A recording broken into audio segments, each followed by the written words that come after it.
Yes, welcome back. I'm in the studios with, these are 30-something-year-olds who want to change the country. And I just wonder whether they run for political office. Let me start with you. Will you ever run for political office? I wouldn't count that out, but I think that you can make as much impact, maybe even more impact, in the private sector as you can in politics. So, for example, like Bill Gates, well, I've not proven it. You only like very rich people. Bill Gates, with his foundation, makes as much impact as sort of any political leader as a member of the private and non-profit sector. And I think that people should not only think that it's political office that you can really make, that you can make impact. You can make impact from the private sector, you can make impact from the non-profit sector, and of course, you can make impact from public sector. So I wouldn't rule out running for office, but I think I make a lot of impact as a private citizen. What I find interesting, though, you have said now you're willing to put your money where your mouth is for those who are interested in politics. So that's one way to go. Yeah, absolutely. Right. You have some money to give out? So the business is good, right? Yes. So one of the things that I've started doing now is trying to work with women running for office, because, as you know, women have significant sort of disadvantage when they want to run for public office. Number one, they usually don't have money, and that's one way that I can help.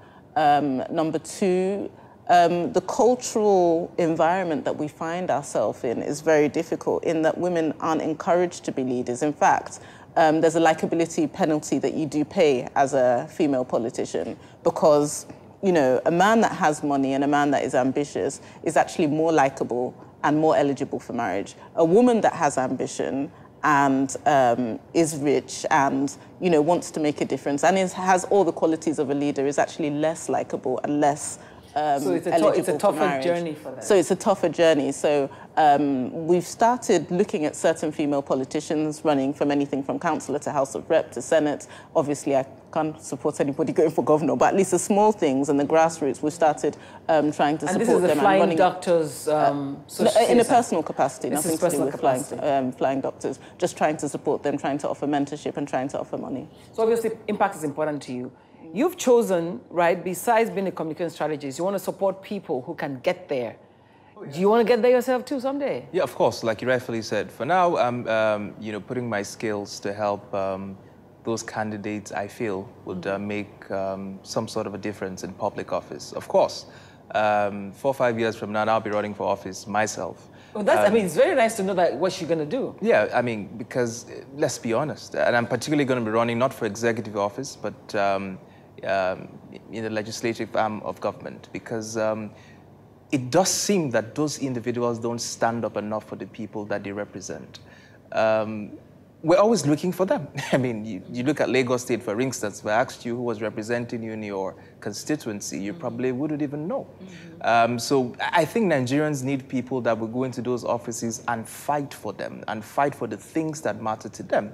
And I tell you something very interesting. You've had representatives in Lagos since 1999, isn't it, up until date? Nobody has gone into that House of Assembly to fight for the fact that Lagos demands more tax, you know. Why is that so, though? Why do you think that's so? Is it back to the communication strategists who do not educate people enough, or what?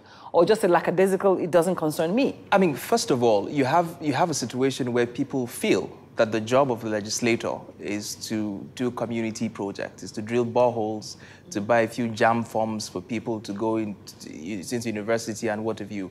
People do not realize that the job of the legislator is to make laws that improves the well-being of the people, and most importantly, to defend the interest of the people that they represent. So if you're sitting down in Lagos and nobody has fought for you at the center to demand that the taxes that you pay to the center, you don't get a fair share from it back in Lagos State. And that's fundamental, you know, for the development, the economic development of Lagos State. So it's and you need people fighting for leadership. Oh, yes, really yes, predominantly. That's key. Predominantly, there's that gap. But of course, that gap can only be filled by quality leaders. Because most times we blame people for not following effectively, but you need a quality leader for his follow. What do you think about that, you know, Ola? I have a similar perspective, but also a different perspective coming from private sector. I think that one of the things that I think about the quality of people that go into office is influenced, I guess, by the complete failure of the private sector to thrive and become profitable. So the kind of people that go into government go in actually to make money because they see it as a source of income. And, you know, growing up in England, my local MP, you know, his salary was like £60,000, maybe 70 at the most. So nobody would go into politics to make money because there's no money there. And if you want to go into, if you want to make money, then you go into the private sector, you go and work for a big bank. But because our private sector has been so slow and so lazy and so uninnovative, we've not grown. So therefore, the only way, the most profitable career that you can get into is politics. So I think it's also, there's a responsibility on us, on the private sector, to really grow big, thriving businesses. Isn't it a case of a vicious cycle? Just a second. If I grow a business where I can pay my employee $1 million a year, then what? He will only go into the Senate because he wants to sacrifice. He will only leave my company to go into the Senate or go into a legislative position or go into a government position. It will be a personal sacrifice to him because he really loves the country. But right now, that's not the case. Public sector salaries are better than private sector salaries, or the money that you can make from the public sector is more than what you can make from the private sector. So people go into it with an entrepreneurial approach. I'm going to make instead money of with from a service approach. But isn't that a function of failure of leadership as well, where our GDP is so low, or, you know? Yeah, I mean, it all still boils back, you know, to the failure of leadership. I mean, she made a very interesting point now to talk about developing the private sector for private sector to make more money. And so people are not really interested in going for public offices. And I give you a typical example. Kano State, you know, is budgeting about 280 billion or so for 2018.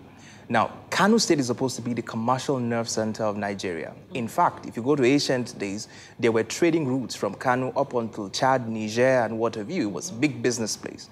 But today, Kano is budgeting 280 billion for 16 million plus people, while Ogun State, with half the population in Kano, is budgeting about 350 billion. So you see what the problem is. And that's why you have over 5 million people out of school in Kano, trekking the streets of Kano as Almajiris, hungry, broke, and desperate. Reason being, politicians have failed to create the enabling environment for people to thrive.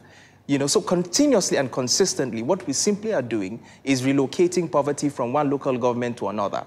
And unfortunately, we have a system that continues to promote one big man as against an entire community. So when there's a community, let's say, you know, Aganebode community is protesting or being marginalized. So what they do is they look for the most prominent family there, make him a commissioner or make him a minister. So you make one person rich and leave the entire community impoverished. That's a huge system. So tokenism still remains what politics is. But I just wonder, what is the hope? Wherein do you say that the hope, Ola? I think that there's good examples of countries that have managed to pull huge amounts of people out of poverty and make people's lives better in a very short state of time. Dubai, 15, 20 years ago, was like a random desert in the middle of nowhere. And look at the economic, social, infrastructural transformation that has occurred there. In the past 30 years, that's, you know, just 3+ political terms. China has managed to lift 30 million people out of poverty, increasing their lifestyles, increasing their GDP, increasing the GDP per capita to one of the strongest economies in the world. So there are examples where good leadership creates fantastic results. But I think there has to be a combination of private sector accountability and ambition and drive, as well as good public sector ethics and leadership. So your last words on this?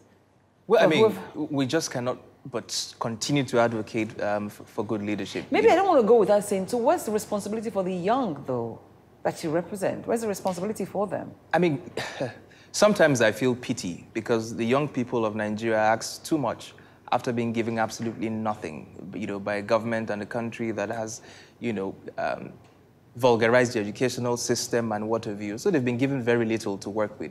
Having said that, the hope and the future of this country is resting squarely on the shoulders of young people who have the courage to imagine a Nigeria that is prosperous and who are willing to roll up their sleeves and pull up their socks and work as hard as they can to ensure that this change happens. Because as we speak, the World Poverty Check is beginning to talk about us having more poor people than even India, that's having a population of 1 billion people. So there's a whole lot of work for young people to do. I must go. There's never enough time. I'll invite you again, hopefully towards 2019, and I'd like to have both of you on the show again. Thank you, Ola, and all the best with Flying Doctors. Thank you, Ayo, and all the best with your book. Anuyu, thank you for watching. We'll see you again next week.